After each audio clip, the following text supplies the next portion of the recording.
Hi everyone, welcome to Cram for Chem. In this video, we're going to talk about something that chemistry cannot make sense without, and that's Lewis structures. Lewis structures are 2D models of molecules. To draw Lewis structures, there are some rules. The first is the octet rule, which states that all atoms should have 8 valence electrons. There are some rare exceptions, such as hydrogen, boron, and bigger atoms from phosphorus onwards on the periodic table. The second rule is that the total number of electrons shouldn't change when Lewis structures are drawn. And the third is that whenever you have carbon in a molecule, it should be a central atom. Here are the steps for drawing simple Lewis structures. Step 1 is draw the Lewis structures of individual atoms. Step 2 is connect the lone electrons. Let's draw the Lewis structure of oxygen, or O2.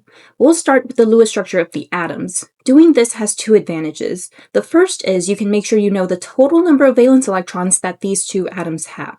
The second advantage is that you can predict how many bonds will form. Electrons like to be in pairs, so these lone electrons will pair up. O2 will make a double bond, like this. Each line here represents a pair of shared electrons. Here's another example with methane, or CH4. We start with the Lewis structures for the atoms and carbon goes in the center. When we see where the lone electrons are, we can see where the bonds will form. Here are some common atoms you'll see in your Lewis structures, and it can be helpful to remember the mnemonic 1, 2, 3, 4 HONC. What that means is hydrogen usually forms 1 bond, oxygen forms 2 bonds, nitrogen forms 3 bonds, and carbon forms 4 bonds. Now, this is just a guideline. There will be times when these atoms form different numbers of bonds. When you get into more complicated Lewis structures, there are a couple more steps. If you follow these steps, you are guaranteed to get the correct Lewis structure every time. Step 1 is draw the Lewis structures of individual atoms and count the total electrons. Step 2 is connect all atoms to the center with a single bond. The central atom will be whichever element you have less of, or carbon if you have it. Step 3 is use remaining electrons to form octets on the outside atoms. Step 4 is give remaining electrons to the central atom. If the central atom still doesn't have an octet, make double or triple bonds. For steps 3 and 4, remember that you want to work from the outside in. Outside octets first, and then the central octet. We'll do formaldehyde, CH2O, as an example. Step 1 is draw the Lewis structures of the individual atoms and count the total electrons. From these structures, I can start to guess that carbon will have 4 bonds, hydrogen will have 1, and oxygen will have 2. The total electrons is 12. Step 2 is connect all atoms to the center with a single bond. Carbon will be my center atom, and everything connects to it. This uses up 6 electrons, so that means I have 6 more electrons to put somewhere on this structure. Step 3 is to form octets on the outside atoms. I'll give oxygen 6 more electrons. Hydrogen only needs 2 electrons to have a full shell, so they're fine. Now I've used up all of my electrons. Step 4 is check the octet on the center. The carbon only has 6 electrons, so it needs 2 more, but I don't have any left. What I'll do is take a lone pair from oxygen and share it with the carbon. That way oxygen still has its octet, and carbon also has an octet. This is my Lewis structure. Let's do another example with nitrate. Step 1 is done here. The total valence electrons is 5 from the nitrogen, 6 from the 3 oxygens, and 1 extra one because nitrate has a -1 charge. The total is 24. Step 2 is connect everything to the center with a single bond. The center will be nitrogen, which I have the least of. These use up 6 valence electrons and I have 18 left. Step 3 is outside octets. All these oxygens need 6 more electrons, so that will take up 18. Now I have 0 electrons left. Just like the last compound, my center atom still doesn't have an octet, so I'll take a lone pair from any one of these oxygens and share it with the nitrogen. Now everything has an octet. One additional thing you want to do for ions is you want to show their charge. Put the entire Lewis structure in brackets and write the charge outside, like this. Some Lewis structures have resonance. That means there's more than one correct structure for the same compound. Let's go back to the nitrate. When I made a double bond, I used the top oxygen. However, you could use either of these other ones as well. These structures are all correct, so they're called resonance structures.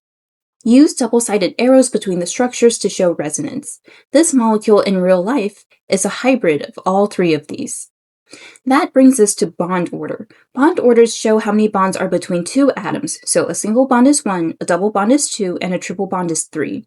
What happens if you have resonance and this top bond, for example, might be double or single? The answer is to take the average. Between nitrogen and the oxygens, there are 4 bonds total.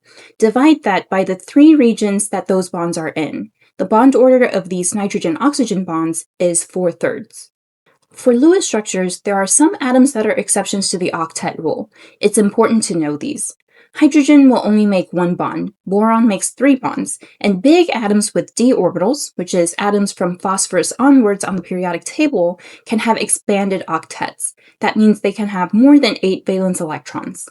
Another thing we'll talk about is formal charge, which you can think of as the pseudocharge on the atom.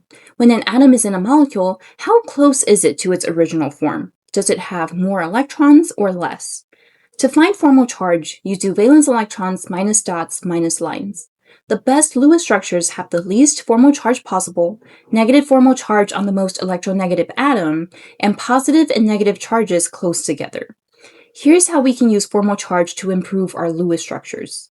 Let's look at sulfate. It has a total of 32 valence electrons, including 2 extra ones from the 2- charge.